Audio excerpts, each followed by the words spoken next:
عبد الله ديريه قولت عرالة طبعا ميزانك وحا عرالنا ميزانك ووه لي نينك اللي يدهدو قارينا ووه لي لكن عرالة قرالة لفافي أيو ليه هي قوين أيو ليه هي طبعا همك واحد جرى جيل عصبه أما صوماليا أما صوماليا هاي أو علم باريس كوسمية في صوماليا طبعا وجيله سيوكل الدال بدن دونان ما قرن إنه مقتل دتك وحكم إذا مثلا مركان دتك كلا الشيء عن دتك صومالي ده هنا نوريسيو دكتور مارتن أوروين ودتك ددالة وحكم إذا مورغان نيلسون أو سويدن سنا جوجا أيها كم إذا دكتور عبد الرشيد محمد إسماعيل جامعة جيبوتي أيوه بروفيسور كيه سجنه وجوجا يعني وعلم باريسها هو وين هذا جيلك وده موقتين علم باريس حوجله أيوه تدل حجرة أيقونا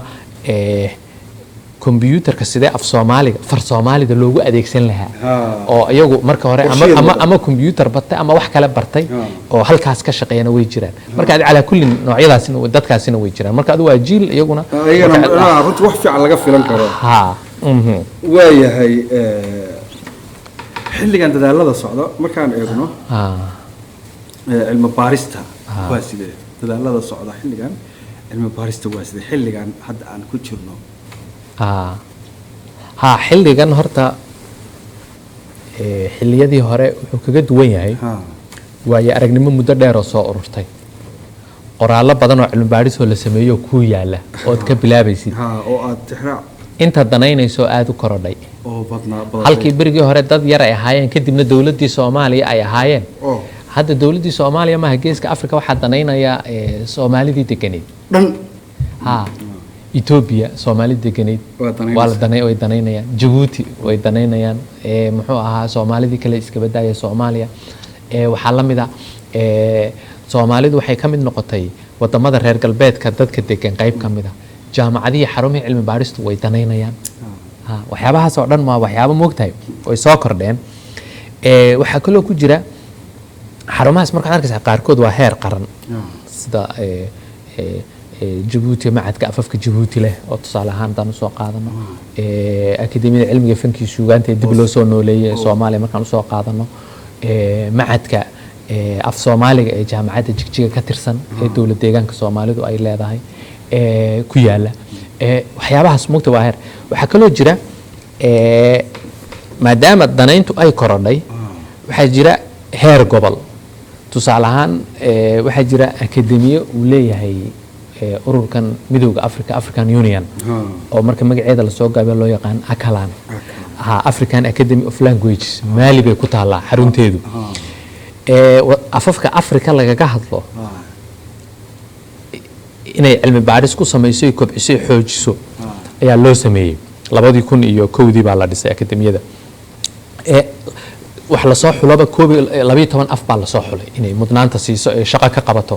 af Soomaali 12 ka af buu leeyahay 12 ka af maxay tahay mudnaanta waxa weyn markii luqadaha Afrika lagaga hadla la eegay ilaa 1000 af weeyaan 41 kamid ah waxay ka talowsan yihiin xuduudaha waxa adeegsada laba dawladood iyo ka badan 41 kamid ah 41 baa la sii xulay 12 baa koob ka qaatay iyadoo loo eegayo gobolada waqooyiga Afrika oo laga soo qaatay tusaale ahaan Carabiga iyo Berberka bariga Afrika oo laga soo qaatay Soomaaliga iyo Sawaaxiliga iyo Malagaasiga lagaga hadlo waxa ku jirta marka waxa loo soo xushay af Soomaaliga marka Soomaaliya lagaga hadlaa Ethiopia lagaga hadlaa Djibouti lagaga hadlaa Kenya lagaga hadlaa xuduudu ka talowsan yahay waxa xusid mudan markii la xulayay qof Soomaaliya ma joogin goobta lagu xulay af Soomaali lagu soo xulay laakiin intaas marka akademiyada akalan waxay leedahay guddi khubaro Soomaali ah oo afka ka shaqeeya taban culays baa ka yar jira oo waxa weyn markii afafkii la keenay leeyahay laga shaqeeyo afaf uu kamid yahay af Soomaaligu tusaalahan af Soomaaliga iyo af Carabiga iyo marka la eego af Sawaaxiliga iyo waa afaf adeegsigoodu heer soo gaaray afafka kale kula jira qaarkood waxa laga hadlayaa alfabeeto midaysan see loogu sameeyo marka waxay keentay kuwii yar horeeyay in mudnaanta kuwan dib dhacay in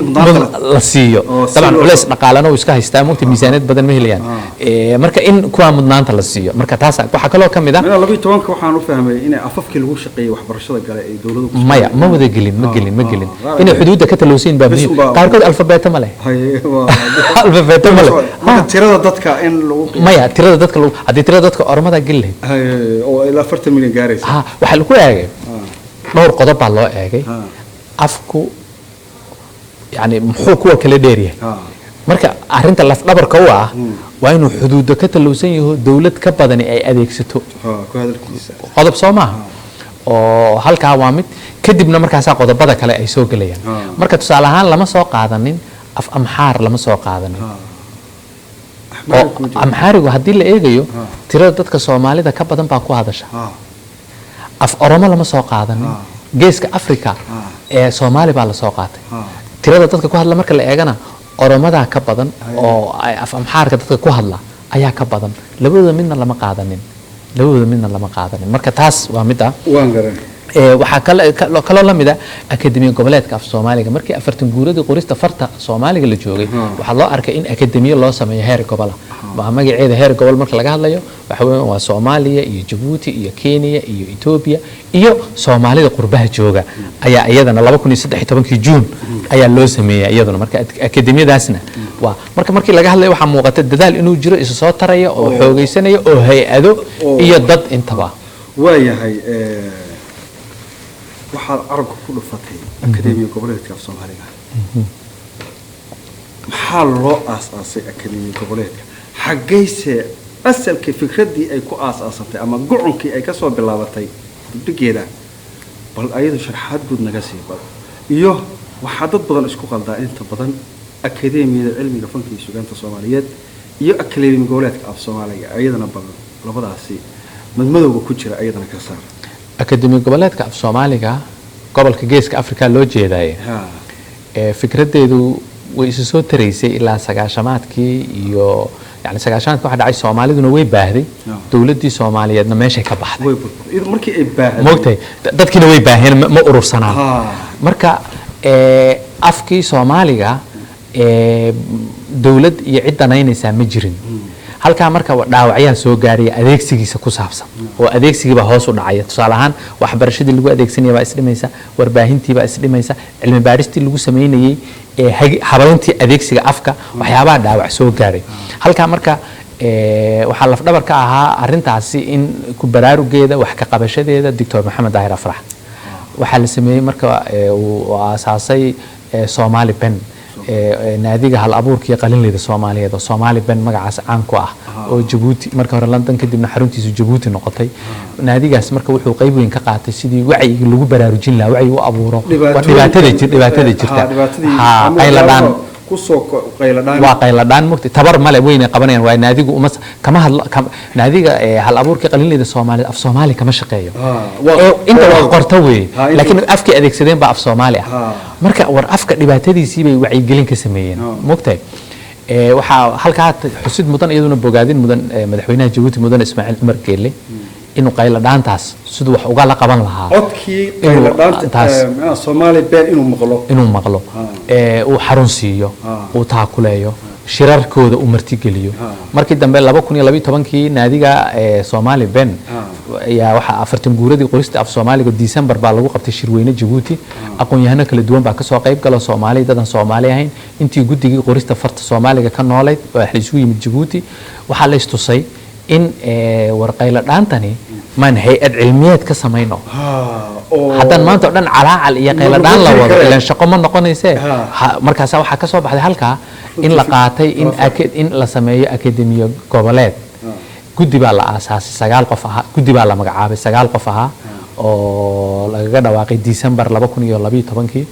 guddigaas 9 qof ah 9 qof marka muddan isku imanaynay 6 bilood baa la siiyay oo la yiri ku soo sameeya xeerarkii iyo hawlihii akademiya goboleedku ay qaban lahayd wixii baa la soo dhameystiray heshiiskii lagu aasaasay akademiya goboleedka wuxuu dhacay 26 June 2013 ayuu dhacay Djibouti waxa saxiixay madaxdii saxiixday waxa kamid ahaa madaxweynihii Djibouti ismaaciil cumar geele madaxweynihii soomaaliya xasan sheekh maxamuud madaxweynihii somaliland muxuu ahaay siilaanyo maxamed axmed siilaanyo dowlad deegaanka soomaalida mas-uul ka socda kenya markaa ma joogin dabcan laakiin mabda'iyan way ku jireen iyaguna laakiin markaa mas-uul u saxiixa kama iman marka halkaa waxaa ka aasaasmay akademi goboleedka af soomaaliga 2013 bishii juun ayaa lagu aasaasay howlaha ugu weyn ee qabato marka waxa weeyaan kulama dhanka cilmi baarista inuu hadda ka wadnahay cilmi baarista ka mid ah tayeynta adeegsiga af soomaaliga ka mid ah dadka adeegsada xirfadlayaasha sidii loo tababari lahaa baa ka mid ah ayada marka waxaa ku jirta halkaa qodobka aad tilmaantay akademiyada cilmiga fanki suugaanta waxaa leh jamhuuriyadda soomaaliya marka akademiyadaasi waxay u xil saaran tahay cilmi baaris fara badan af soomaaliga waa qayb ka mid ah farac ka mid ah teeda kale xuduuday ka shaqeysaa waa Soomaaliya akademi goboleedka af Soomaaligu waxaan af Soomaali ahayn kama shaqeysa iyada wax kale shaqo kuma leh af Soomaali bay shaqo ku leh xuduudeeduna waxa weyn waa meel kasta Soomaali joogto geeska Afrika iyo Soomaalida qurbaha jooga markuu adduunka oo dhan marka saas loo eego waa Soomaalidu waxay noqotay beel caalamka ku fidsan caalami loo galiyo dhanka cilmi baarista maadaama aynu ku jirno marka akademiga goboleedka waxyaabo ay qabato waxaa kamid ah hawlaha wacyigelinta oo hadda maalmo dhawaatay la qabanayay maalinta caalamiga afka hooyo waa baraarujinta wacyigelinta qayb kamid ah waxaa kamid ah tababarada xirfadlayaasha af Soomaaliga adeegsada sida macallimiinta iskuulada saxafiyiinta hal abuurada wax qora waxyaabaha noocaas ah tababaradooda kamid ah habeynta adeegsigiisa kamid ah iyo waxyaabo kale tumagta cilmi baarista marka waa qayb kamid ah cilmi baarista marka laga hadlayo akademiga goboleedka af Soomaaligu waxay leedahay gudiyo xeel dheerayaal ah oo ilaa 4 ah oo yani cilmi baarista loo xoojiyo hawl u xisaan waxa gudiga erey bixinta iyo qaamuuska ayaa jira tusaale ahaan waxa kamid ah gudiga naxwaha wixii cilmi baaris naxwaha sidii loo xoojin lahaa loo tayeyn lahaa loo sameyn lahaa waxa kamid ah gudiga tarjumida mugta waa cilmi si u jira oo waxba halka ku jiraya waxa kamid ah suugaanta iyo sooyaalka oo suugaanta markii laga sheekeynayo suugaan kaliya maaha waxbuu xambaarsan yahay dhacdadii gabaygan laga tiriyay tusaalahan waxba sooyaal ba xambaarsan yahay akademi goboleedku waxay samaysay dhanka cilmi baarista taxane ku magacoonay taxanaha darsidda afka iyo suugaanta Soomaalida oo loogu talagalay cilmi baarista af Soomaaliga ku saabsan ee la sameeyo sanadkiiba mar in lagu taabaco hiigsigu waa sanadkiiba mar kii ugu horeeyay waa buug afmaal lagu magacaabay 2015 waan gartay manaha la daabacay waxaad carabka ku dhufatay taxanaha darsidda afka suugaanta Soomaalida hadaba iyo buug afmaalba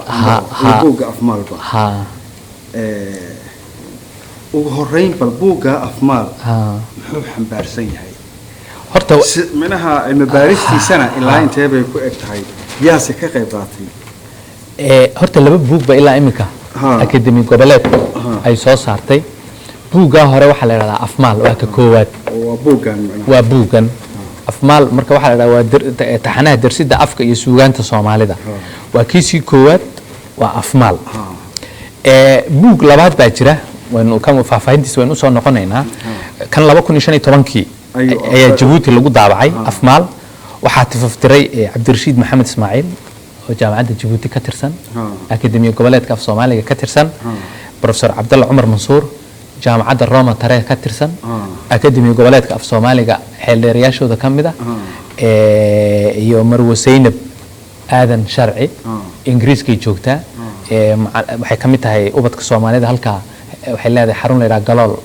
oo af Soomaaliga lagu baro ubadka Soomaaliyeed saddexdaas tifaftiriyaalka ah kan labaad waxa la daabacay 2018 buugga labaad hal door baa la yiraahdaa taariikh nololeedkii iyo dhaxal cilmiyeedkii Shariif Saalax Maxamed Cali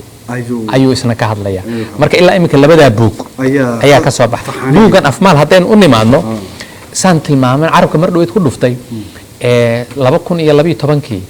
waxa jiray shirweyne aqoon-yahano tiro badan ay isugu yimaadeen oo af Soomaaliga ku saabsanaa Soomaaliya dadan Soomaali ahaynba wuu isugu jiray Djibouti 40 guuradii qorista far Soomaalida ayay munaasabadu ahayd Djibouti baa lagu qabtay qoraalaha la soo bandhigay qoraaladaas la soo bandhigay iyo doodo kale 14 qoraal oo qoraaladaas kamid ah ayaa buug u qoraya buugga afar iyo toban cilmi baadhisood afar iyo tobankooda cilmi baadhisood markaad eegto waxay ka hadlayaan qaarkood shalay hawlihii lasoo qabtay iyo sidii lagu soo qabtay iyo waxyaabo lamida tusaale ahaan qoristii farta iyo waxyaabo lamida iyo qaarkoodna waxay ka hadlayaan maanta adeegsiga af Soomaaliga lahjadiisu maxay kala yihiin sidee baa laga yeeli karaa qaarkoodna waxay ka hadlayaan mustaqbalka berri sidee baan noqonaynaa oo waxa kamid ah misalan computerka oo wax soo kordhay ah sidee af Soomaaliga loogu adeegsan karaa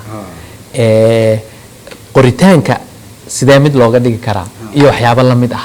marka buugga afmaal waa kaas weeyaan kaas waa ka koowaad dabcan waa buug aad u qiimo badan dabcan cilmi baaritaan kala duwan qaar Soomaali bay ku qorayin qaar af Ingiriis bay ku qorayin qaar muxuu yani aqoon-yahanadaas kala duwan weeyaan marka waxaan filayaa buuggan afmaal waxaad ku leedahay maqaal bal maqaalka aad ku qortay nooga sheekay bannaankiisa iyo biyadiciisa iyo wixii aad diiradda ku saartay bartilmaameedka qodob buu ka hadlayaa aan isleeyahay hadhow bay tahay inaynu eegno wuxuu ka hadlayaa qoraalka af Soomaaliga in qoraalkaasi meelaha qaarkood uu u baahan yahay midayn yani in ama halbeegayn kala duwanaansho farqi yar baa jiraya oo dhawaaqa gobolada ku kala saabsan markii la qorayo tusaale ahaan qofka Djibouti jooga marka uu buug af Soomaali ku qoro buugaasi waxa loogu talagalayaa inuu akhrisan karo qofka Wajeer jooga waa meel kale conference mugtay dhawaaqa ereyada labadoodu ereyga ku hadlayaan oo isku mid ah tusaale ahaan midayn kara laba si oo kala yar duwan inay u kala yar dhawaaqaan baa dhici karta waxa kale oo lamid ah waxa akhrisanaya Soomaalida joogta Australia iyo Soomaalida joogta Mareykan iyo Soomaalida joogta Yurub oo qurbihii ah oo ubad Soomaaliyeed oo barbaar marka halka waxay u baahan tahay in qoraalka la mideeyo oo meelaha qaar in laga maarmo si buuga si sahal loo wada akhrisan karo meelo yar yar waxa kale oo ku jirta qaybta kale waxa ku mid ah computerka markaynu adeegsanayno wuxuu leeyahay waxaan loo yaqaano spell checking wuxuu leeyahay proof reading waxyaabaha lagu adeegsado saxidda higaada iyo waxyaabaha la midka ah waxyaabahaas marka waxay u baahan yihiin ereyga waa in isku si loo qoro si higaada kuugu saxo waxa laga adeegsan karaa waxyaabo nooc marka qodobkaas ku hadla waxa kale oo ku jira adduunyada waxa soo kordhay waxa la yiraahdo computerku waa artificial muxuu ahaa maskaxda artificial intelligence baa la yiraahdaa moogtay marka waxa loo adeegsan karaa sidii af Soomaaliga marka ubadka wax la barayo baa loo adeegsan karaa computer marka arintaas waxay keenaysaa qoraalkii in la mideeyo ama la isku soo qoraalka in la mideeyo macnaheedu uma wadno ereyada la mideynay ereygan iyo laba erey oo kala duwan weeyaan laakiin markan ereyga isku hal erey ka hadlayno adiga iyo aniga waa inaan isku si u qornaa inkastoo dhawaaqeena labada deegaan ku kala barbaarnay uu keeni karo inaan si wax yar u kala duwanaado taban marka tusaale waxaan u soo qaatay waxaan loo yaqaan verb conjugationka ama isrogrogida falka meelo qoraal ahaan kala yar duwan oo u baahan in la isku soo dhaweeyo tusaale marka taas in la sii ballaarin karo ayaan qoraalkan ku soo bandhigaysaa 2011 baan soo bilaabay 2012 aniga Djibouti ku soo bandhigay taas waayahay maqaalada kale ee aqoon-yahanada kale ay soo diyaariyeen maqaalkeed isleedahay alla ilaahay adiga Mustafa ahaan waa dhumac culus yahay macnaha ama aqoon-yahankan wax weyn buu maqaalkan macnaha uu ku soo kordhiyay horta taas baahiday ku xidhan tahay laakiin waxa ku jirta buug waa buug cilmiyeed buug cilmiyeedka waxa lagu yaqaanaa qofkan qoraya si cilmi u qoray raad raac iyo tixraacna uu sameeyay wix isagu uu ku darayna uu ku daray dabadeed tifaftirayaashan aan sheegayna ee saddexda qiimeyn kala duwan bay ku sameeyeen meelaha dhaliilaha leh way ku celiyeen dib u soo hagaajiyay marka halka marka la eego qoraaladu ma kala dhacaan mid la doortay midba baahidu ka hadlayo may kala mooyaane ma kala dhacaan mid walba sidiisa ayuu meel mug leh u buuxinayay uu tilmaamayay waayahay bal afmaal waa soo noqon doonaa runtii horta halku dhaga afmaal asaga yaa bixi magacan ma lagu goobtay mise qofa keenay wallahi taas markii la tiftirayay Cabdirashiid Maxamed Ismaaciil iyo Mansuur iyo Sharci baa tiftirayay taban akademiyada marka gudoomiyaheeda Dr. Maxamed Daahir Afrax waa kii joogay Djibouti marka xarunta akademiyadu ahayd isaguna kor ayuu kala socday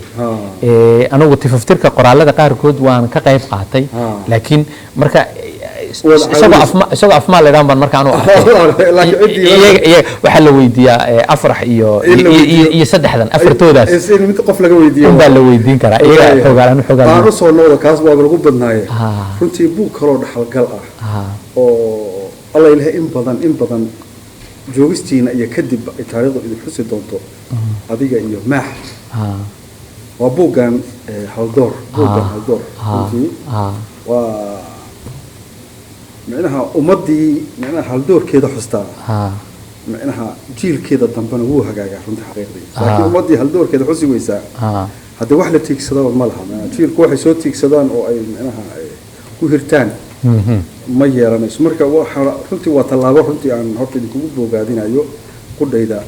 marka laga tago shaqada hadda aan waraysigaan marka aan ka tago soomaalinimadeyda marka aan ka hadlo micnaha waa runtii arrin aan idinkugu bogaadinayo runtii in ummaddani ay haldoor leedahay inaad u ifisaan jiilka soo kacay marka bal waxaad naga siisaa fikraddan buuggan taxanaha darsadda sugaantii afka ka soo kow sida idinku dhalatay inaad qortaan horta buuggan qoraalkiisa xagga fikradda markii laga hadlayo akademi goboleedka way qortay laakiin fikraddiisu waxay ka soo curatay marwe caashe cabdi diini oo marwadii marxuumka shariif saalax ah ayaa fikradda ugu horeysa ayaa marka ugu horeysa meesha ay ka timid waa iyadaa sheegtay inay qoraal hayso qoraaladan kadib waxaa la soo u timid la soo xiriiday arinta iskuuladu bariday buug wax wada qoray horta anigoo Mustafa iyo Cabdiqaadir Nuur Xuseen Maax oo gudoomiyaha akademiyada cilmiga fanka suugaanta labadeeda qornay marka maax baa marka ay ula tagtay maax iyo qodobadii ururintiisii ay hawl fiican ay isla qabteen halka markay marayso ayay soo gashay akademi goboleedka af Soomaaliga akademi goboleedka af Soomaaliga markii la arkay marka waxay soo jeedisay Shariif Saalax Maxamed Cali marka dhanka afka laga hadlayo muddo nus qarni ka badan buu af Soomaaliga ka shaqeynayay inkastoo aqoonyahan Soomaaliyeed xilal kala duwan dhinacyo badan ah laakiin imika afkan ka hadlayna aasaasayashii akademi goboleedka af Soomaaligana ka mid buu ahaa xeeldheerayaashii iyo maqaawiirta akademi goboleedka af Soomaaligana ka mid buu ahaa muxuu ahaayay oo guddiga qaamuuska isaga madax noogu aha Ilaahu naxariista intuusan geeriyoon mugtay marka halka marka la joogo waxa uu aragtay akademi goboleedku in buugaasi awood badan iyo dadaal badan la geliyo oo marka saasa marka labadeeda wada qornay buugu marka laba qaybood ayuu ka hadlayaa buugga waxaan u aragnay Shariif Saalax Maxamed Cali shaqadiisa ka sokow dhowr dhinac buu af Soomaaliga guddigii madax buu ahaa cilmi baariso uu sameeyay baa jirta isagu iyo buugaag uu af Soomaaliga ka qoray hay'adaha cilmi baarista ama af Soomaaliga ka shaqeynaya ama cilmi baarista Soomaalida ka shaqeynayna waxay ahayd xilligii aasaasmayeen mas'uul buu ahaa ama go'aanadii ku aasaasmeen misalin jaamacadda ummadda markii jaamacadda ummadda laga dhigay ilaan hore way soo jirtay moogtahay jaamacadda ummadda markii laga dhigay gudoomiyaheedii ugu horeeyay noqday isagu wasaaradda hidiya tacliinta sare buu iyo madax ka soo noqday xilliyadii aasaaskii akademiyada cilmiga fanka suugaanta dadkii laf dhabarka ka ahaa buu kamid ahaa marka dhinacyo fara badan marka waxaan iyo cilmi baaristiisii iyo mas'uuliyadiisii marka dhinacyo fara badan oo ayay ahayd marka saas marka buugu laba dhinac buu tilmaamayaa taariikh nololeedkiisii ha noqoto dhalashadiisii iyo barbaaridiisii iyo waxbarashadiisii iyo xilalkii shaqooyinku qabtay iyo dhaxal cilmiyeedkiisii marka dhaxal cilmiyeedkiisa marka laga hadlayo tusaale ahaan wuu badnaa laakiin qoraalada annaga halkan waxaan ku keennay oo lifaaq aan kaga dhignay waxyaabihii afka la xidhiidhay bis ayuunbad isagu marka qoraaladiisu waxaa laga yaabaa arrin fagaare uu ka hadlayay inuu qoro ama qof su'aal soo weydiiyey inuu la hadlo ama idaacadda BBC-da inuu warqad u diro arrin afka la xidhiidha uu kala hadlayo ama idaacadda VOA-da warqad uu diro oo arrin af Soomaaliga uu kala hadlayo yani iyagoo waxay ku wada jiraan iyagoo qaybta labaad oo lifaaq ah ayay ku wada qoran yihiin markii af Soomaaliga laga hadlayo waxaan raadinay Shariif Saalax Maxamed Cali maadaama muddadaa dheer uu xoogaalna uu ahaa kana soo shaqeynay aqoonyahana uu ahaa aragtidiisa ku aadaneed af Soomaaliga kala duwanaa cutubka shanaad baan kaga sheekeynay iyagoo faahfaahsanna qoraalada qaybta labaad isagu leeyahay bay tilmaamaysaa waxaa ka mid ahaa masalan waxyaabuhu rumaysnaa kana shaqayn jiray in laga shaqeeyo mudnaanta la siiyana waxaa ka mid ahayd af Soomaaliga iyo horumarinta adeegsigiisa. adeegsigu waa in la horumariyaa. adeegsigiisa waa in la badiyaa. waa in la horumariyaa. Masalan qofkan saxafiga ah xirfadiisa af Soomaaliga haddaan la tayaynin adeegsigii afku ma dhaawac baa gaadhay oo dad baa ilaa dhageysanayay. dad baa dhaawac inuu sii jideynaa. uu sii mugtay waxaa ka mid ah cilmiyeynta af Soomaaliga. oo markii adeegsiga waxbarashada iyo maamulka iyo saxaafadda iyo buug qorista hal abuurkiyo loo yimaado waa in adeegsigan la cilmiyeeyaa. marka waa qodob uu kaga hadlaya baa ku jira. waxaa ka mid ah af Soomaaliga guud iyo lahjadaha. waa maalin dhaweyd baan tan yar tilmaamayna mugtay qaybtii kood baynu ku tilmaanay waa graan is dhammaystiray suu leeyahay. waa graan is dhammaystiray. dagaal yaan laga dhexridin dagaalka ma dhexeeya. haddii lahjadaha meesha laga saaro af Soomaali ma jiro. wuu dhimanayaa. ما جربه af Soomaaliga lagu sheegay waa lahjadaas oo la isku daray bas inta doon bas marka waa graan is dhammaystiray la isku horkeeno marka way is dhammaystirayaan arrintan lahjadaha u dhaxaysa wuxuu leeyahay wax arrin sax ma aha cilmi ahaan waa runtii sax ma aha adeegsi ahaanna sax ma aha af guudna waa inuu jiraa af guud waa inuu jiraayo muxuu ahaa dabcan halkaas waa qaybtaasna uu ka hadlayaa mugtay tayeynta af Soomaaliga warfidinta si guud buu horumarinta adeegsiga afka ka hadlay Soomaa warfidintu wuxuu leeyahay haddii iskuul iyo waxbarasho la tago waxaa dhigtaa laga yaabaa 20% bulshada Soomaaliyeed laakiin warbaahinta qiyaastii 100% 90 baa dhageysta marka waa dhinacaas waxa ku jirta yani adiga ardaygu intaasoo saacadood buu fadhiyaa laakiin in kale oo idaacad ama TV ama ay ku garab furan yihiin baa ama uu akhriyo website ama journal ama book marka warfidinta gaar in loo tayeeyo ayuu talooyin xataa ka soo jeedinaya qoraalada lagu arkaa adeegsiga afafka waa loo wada baahan yahay waxa weyn markii waxaad ku arkaysaa mesela dadka qaarkood baa waxa laga yaabaa inay u arkaan marka la yiraahdo oo hiil afkaaga hooyo af Soomaaliga inay u fahmaan halala tirada af Carabiga meesha hal laga saaro af Ingiriisiga uma baahnino uf baan af Ingiriisiga ama wax la mid ah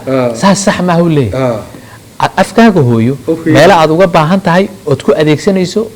oo isagu ugu fiican yahay oo la hureynin ayaa jira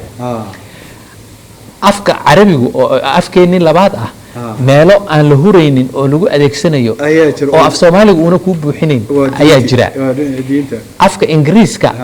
meelo uu ku buuxinayo oodan hureynin ayaa jira marka afafka waa la adeegsadaa kaalinta lagu kala adeegsadaa kala duwan midba meel buu ku fiican yahay baahidaana kala keenaysa marka macnaheedu yaan loo fahmin in afka af Ingiriisigu maadaama af caalami yahay inuu af Soomaaliga meesha ka saaro oo la yiraahdo af Soomaaliyan wax lagu baranayna af Ingiriis aan ku barano muxuu ahaa yayna noqonin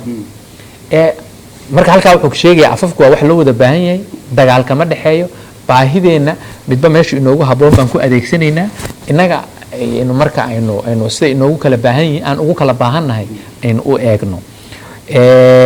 waxa kale oo ka hadlay hay'adaha cilmi baadhista kaalimaha laga sugayo kaalimaha laga sugayo hay'adaha cilmi baadhistu arrimaha Soomaalida guudna uu ka hadlay hay'adaha cilmi baadhista sida ururkii cilmi baadhista aan ka hadlayay kaleeto ururkii caalamiga cilmi baadhista Soomaaliyeed ama af Soomaaliga marka la joogo akademiga goboleedka af Soomaaliga baa ku jirta qoraal uu kaga hadlaya kaalinta ay qaadan karto akademiga goboleedka af Soomaaligu maadaama uu isagu kamid ahaa aasaasayaashiina uu kamid ahaa guddigii xeeldheerayaashana uu kamid ahaa marka waxa ku jirta taban intii dambe wuu xanuunsaday Ilaahay u naxariisto markii dambena waa kii geeriyooday mugtay laakiin ugu yaraan qoraal baa ku jira oo gudoomiyaha uu u dirayo gudoomiyaha akademiga goboleedka uu talooyin ku aadan uu siinayo marka buugan hal doorna waa sidaas oo طبعا imika kii saddexaad baa la wadaa akademiyadu oo inuu sanadkan 2019 uu soo baxay la rajeynaya kaas laakiin waa wali ma dhalanin uurku ku jira way riman tahay akademiga goboleedka riban waa runtii waan garanay waxaan ku soo noqdo marka magacii hore dad baa la weydiinayaa tiri laakiin magacan hal door runtii waa magac miisaan dhoomo iyo culays leh micno weyn sameynaya baliyaa door magacyo dhowr la soo jeediyay markii hore eriga hal door waxyaabo kaleeto baa la sheegay magacan hal door qaadashadiisa iyo inuu buuggaasi ku soo baxo doorashadiisa muxuu ahaa doorashada waa laga qayb galay laakiin inuu buugga ku soo baxo waxaa leh Caashe Cabdi Diini ayadaa keentay in iyadu keentay ma hubo laakiin markii la keenay magacyada dhowrkii magac ee la keenay inuu buugga magaciisa magacyo kale ku jiray oo kaleeto sida hadda cinwaankan hoose ee dheer oo kale iyo marka ma in laga daayo hal door la yiraahdo Caashe Cabdi Diini baa lahayd marka amaan ayadaa la magacaas mudnaanta waxyaaba u yeelan waa magac hal la soo qabanayo wixii kadibna adduunyada waa lagu isticmaalaa markii magacyada cinwaan koow labo oo ka koowaadna koobnida kan labaadna faahfaahinta marka sidaa darteed buugga waxay dhahaa hal door taariikh nololeedkii iyo dhaxal cilmiyeedkii Shariif Saalax Maxamed Cali marka hal doorna koobnaantii buu koobka ku qaadanaya taxana waa silsilada moogtahay qaybtan hoose taariikh nololeedkuna wuxuu ka hadlayo dhan bay sheegaysaa marka buugga saas waa yahay barasare mar kale waad ku mahadsan tahay waqtigaaga aad macnaha daawatada iyo dhegeystayaasha goobjoog aad siisay aniguna si kale ayaan kaaga mahadcelinayaa waa yahay haddaan su-aalihayga sii wato xilligan ma jiraan arrimo la oran karo way u baahan yihiin ama way mudan yihiin in cilmi baaris lagu sameeyo Soomaaliya marka ay tahay burburka iyo xilligan iyo waqtiyadan la soo maray sidaan ognahay marka waa su'aal muhiim ah dabcan waana su'aal u baahan in aad jawaabteeda looga fiirsado waa in la iska kaashadaa horta oo maxay tahay baahidu moogtahay qof kaliya kuma dhufan karo laakiin kulamada shirweynayaasha kala duwan ee af Soomaaliga laga hadlayo ama cilmi baarista guud ee arrimaha Soomaalida laga hadlayo aan ka qayb galay qodobada la tilmaamayo iyo waxna way ku jiraan cilmi baaristu horta waa hawl socoto dhamaanin laakiin marba baahi taagan iyo su'aal xilliga taagan ayaa hawl laga qabtaa waa sidii Soomaalidu moogtay salaad walba xilligeeda ayaa la tukadaa baahida xilliga taagan baa cilmi baaris lagu sameeyaa berigii hore af Soomaaligu muxuu ahaa baa 2 qarni ka hor iyo qaab dhismeedkiisu suu yahay iyo magacii iyabay ahayd wixii la baarayay qarnigii 20aad markii la joogay nuskiisii hore waxaa la leeyahay farta lagu qorayaa say noqonaysaa ayadoo ay ahayd markii la qoray waxaa la isweydiiyay 72 afkii maamulkii waxbarashada laga dhigay erebixinadii eriyada ugu habboon iyo sidii loo qori lahaa eriyadii ayaa hawsha halkaas la galay marka qarnigan 22aad markaynu joogno hawlo dhowr ah ayaa jira يعني إمك فرتي كهل ماينو هوشة ولا سواق ولا يا مالا يرير إنه أي معرمها قاركود إن سير صعدان وحيابها تاجا وحكم ذا سانت المامي مرة بدنا عارف كله في artificial intelligence وحن لو يقعنا مسك حدا صناعي كمبيوتر أي قيب تكيهين لفتبر تكيهين أي الدنيا قاعد وسوق جلسة هول والله قوانين يجعل له أديك سدا سؤال تاجا وحوين سدابين في الصومال جو أديك كرنا إنه كفائدة سنينا فرصتها هي أودها تكنولوجيا داس أي وضعته علم بارس وباهنتاي سادرت دواسان قوة الماميو لابكون يو شروين هذي مقبوغان أفمال لابد دراسة أو كمبيوتر كأديك سيجي سمرك الصومال أيال جهاد ليا تا أنكو شيء الدراسة داسي سببها كيني أنا أنقرأ كوساب سنة مدين تا قرالك في الصومال كيني سفكرة داسي waxay fikradaasi markay hirgasho waxay sahlaysaa in adeegsiga computerka oo imika qof kasta wax qoray higaadi baa culays ka haysta sixideedii sidii higaada loo sixi lahaa computerka laga sixi karaa dib kuma keenayso marka imika laakiin isku qoraalkii baa farqi taas waa qayb weyn oo kamid ah waxa kale taas keenaysa ardayda marka wax la barayaa loo adeegsan karaa waxyaabo fara badan tabcan waxa kamid ah habaynta iyo mideynta qoraalkeen tilmaamay oo dadka baahsan su'aalahan waxa laga yaabaa aniga adiga culays naguma hayo laakiin ubadka Soomaaliyeed ee qurbaha ku dhashay ama qofka Soomaaliyeed ama qofka ajnabiga ah doonaya inuu af Soomaaliga barto xalay email baa la soo diray nin ajnabi oo nin aan Soomaali ahayn ayaa wuxuu doonaya af Soomaaliga inuu barto marka cid barta ayaan rabaa mogtay waa su'aal mogtay qofkaasi marka af Soomaaliga ereyada in si kala duwan loo qoro wuu ku wareeraya marka hal dhinac u raaca markii la joogo isrogrogida magacyada ereyadii falkii iyana intuu falkii la soo baxo inuu qaamuuska ka raadsado waa inay u sahlan tahay marka nooc halbeegayn ama midayn la dhihi karaa loo baahan yahay halka waxaa kaloo jirta iyaduna baridda af soomaaliga waa hawl taagan oo cilmi baaris u baahan habkeebaa loo bari lahaa habka loo bara laba noocba مثلا ubadkeena af soomaaliga afka ma ahee dhaqanka iyo afka iyo waxyaabaha la xidhiidha waynu bari jirnay laakiin nolosha magaaloobiddu waxay keentay hawshii baridda ee waalidku qaban jiray ee aqalka lagu qaban jiray in badan oo kamid ah hay'adaha waxbarashada qabta imika ubadkaaga adigu waad ka timaadaa saacado badan iskuma heshaan barbaarintii iyo waxbaristiiba hay'adaha qabta nolosha magaaladaasaa keenaysa hay-adahaas waxay nooga baahan inaynu dadaal gelino oo la kobciyo googaalaysigu afka iyo garaadka ilmaha wuu kordhinayay carab jalqadu dhawaaqa iyo xirfadda yani wariyayaashu sayna khalad u keenin carab jalqinta ay u baahan yihiin in la baro carab jalqinta marka waxaa ku jirta iminka ma helaan ubadka magaalada joogaa fursadda marka afkii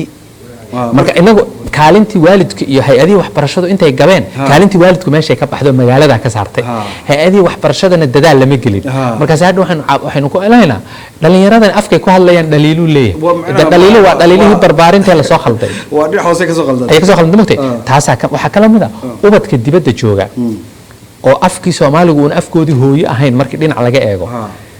afka hooyo macnaheedu waxay mugtay hooyadii aabiis ma barin aabii hooyadii ma barin mugtay afkooda waa saas marka wuxuu u baahan yahay in buuggii lagu baro marka taasi waa qayb weyn oo u baahan